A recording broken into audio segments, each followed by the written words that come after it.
Assalamualaikum warahmatullahi wabarakatuh. Kami dari kelompok 6 akan mempresentasikan hasil praktikum fisika mengenai hukum Newton gravitasi serta momentum dan impuls. Langkah-langkah percobaan pada praktikum pertama adalah ukur ketinggian antara titik mulai dan titik jatuh dan beri tanda menggunakan selotip kertas pada ketinggian yang sudah ditentukan. Kemudian, jatuhkan benda dari ketinggian dan hitung waktu jatuhnya dengan menggunakan stopwatch. Ambil data sebanyak 5 kali.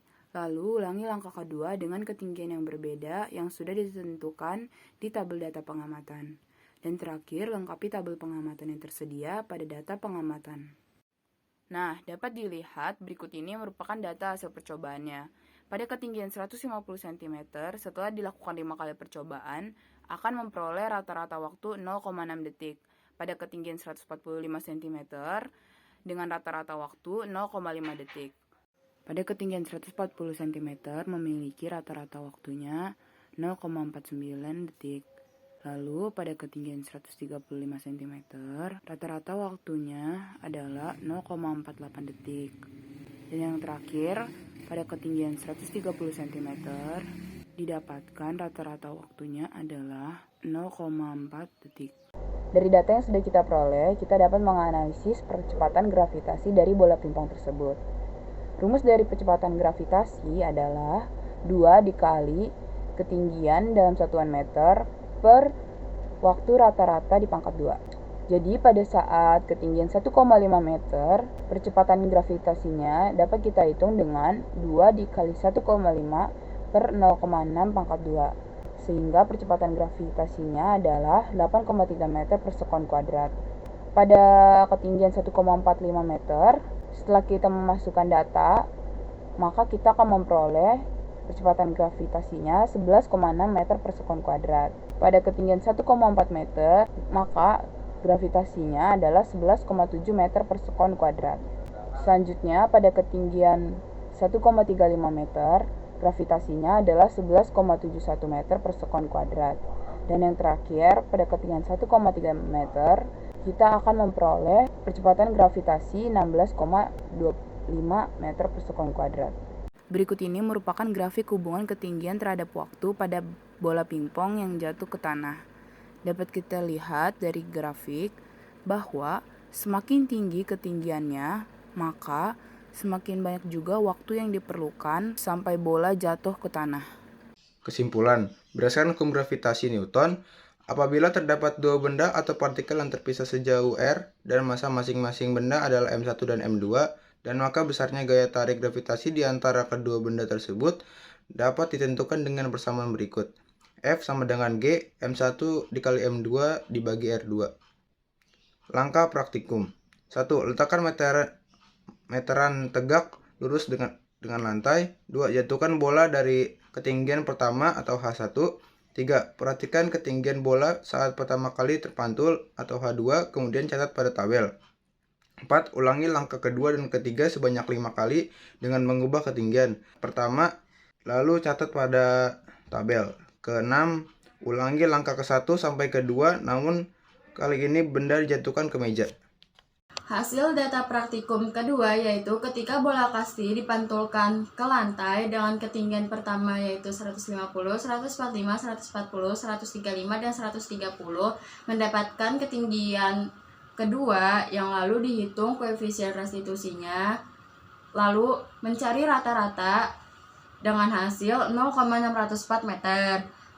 Ketika dipantulkan ke meja dengan ketinggian pertama yang sama mendapatkan angka ketinggian kedua, kemudian dihitung koefisien restitusinya mendapatkan rata-rata 2,838 meter. Sedangkan bola tenis meja ketika dipantulkan ke lantai dengan ketinggian yang sama mendapatkan ketinggian kedua seperti di tabel. Ketika dihitung koefisien restitusinya mendapatkan rata-rata 0,598 meter. Ketika dipantulkan ke meja dengan ketinggian pertama yang sama dan ketinggian kedua seperti di tabel mendapatkan koefisien restitusi dengan rata-rata 2,97 meter. Analisis data bisa dilihat di PowerPoint ini. Koefisien restitusi dihitung dengan rumus E sama dengan H2 ketinggian kedua per H1 ketinggian pertama, lalu diakar kuadratkan.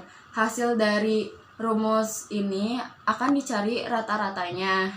Lalu selanjutnya yaitu ada ketidakpastian relatif bola kasti di lantai.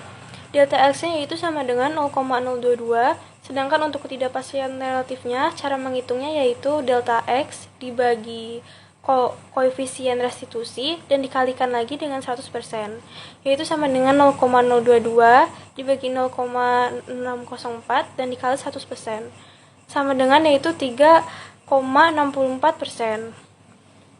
Sedangkan untuk ketelitiannya yaitu 100% dikurangin 3,64%, sama dengan 96,36%. Mana untuk bola kasti di lantai, ketidakpastian relatif yang didapat adalah 3,64% dan ketelitiannya adalah 96,36%. Lalu yang kedua ada ketidakpastian relatif bola kasti di meja. Delta X-nya itu sama dengan 0,011, sedangkan ketidakpastian relatifnya yaitu 0,011 dibagi 0,6796 dikali 100%, yaitu sama dengan 1,6%. Sedangkan ketelitiannya yaitu 100% dikurangin 1,6% sama dengan 98,4%. Maka untuk bola kasti di meja, ketidakpastian relatif yang didapat adalah 1,6% dan ketelitiannya adalah 98,4%.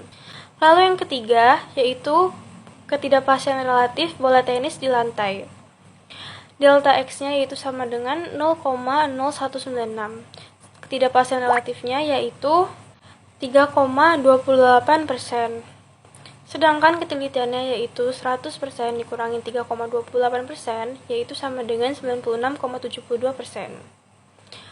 Maka untuk bola tenis di lantai, ketidakpastian relatif yang didapat adalah 3,28% dan ketelitiannya adalah 96,72%. Yang terakhir yaitu ketidakpastian relatif bola tenis di meja. Delta X-nya yaitu sama dengan 0,0024, sedangkan ketidakpastian relatifnya yaitu 0,0024 dibagi 0,706 dikali 100%, yaitu sama dengan 0,3%.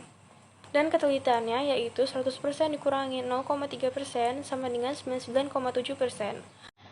Maka untuk bola tenis di meja, ketidakpastian relatif yang didapat adalah 0,3% dan ketelitiannya adalah 99,7%.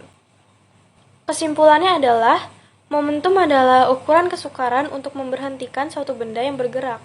Semakin sukar berhenti, semakin besar momentumnya. Momentum bergantung pada massa dan kecepatan pada suatu benda. P sama dengan M kali V.